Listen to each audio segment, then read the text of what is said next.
23 verse 3. He leads me in paths of righteousness for his name's sake. Through our lives, we go through different seasons along different paths. My daughter's 16 at the time, and I was remembering when I was 16 looking forward to my adult life. And I have to say, I felt invincible. I felt that I could handle anything, that I was going to change the world. But a bit like the Titanic setting sail, there were certain flaws to my plan. The Titanic, when it set sail, they believed it was unsinkable because its hull was divided into 16 sections. 4 of the sections could be filled with water, they said, and the ship would still stay afloat.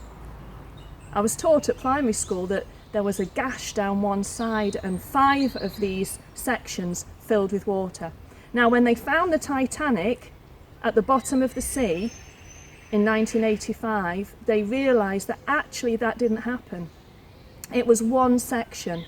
It was just one that sent it to the bottom of the sea, with over 1,500 lives lost.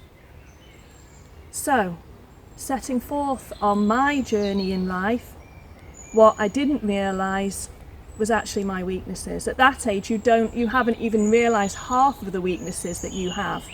You don't realise, when you look around and you see people making wrong choices, your view is, well, I would never do that.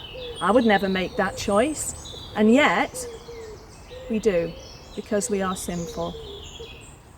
I reached a point in my life, age 22, where I decided I would surrender the whole of my life.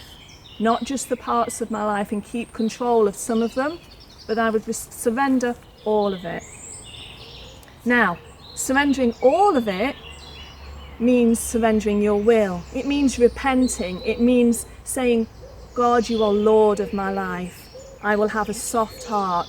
I will let you lead. But when that happens, it means that we can be led in places that we wouldn't normally go. That we can be led into places that we couldn't normally go. And I remember being in that situation and saying, Lord, lead me. He took me on an adventure in the next few years, and I found myself in Gambia in West Africa. We set up a school there, and it's been thriving ever since. And I find it one of the most humbling experiences that I've ever been part of. But I wouldn't have done it without actually being completely surrendered to God. William Booth once said, "The greatness of a man's power is the measure of his surrender."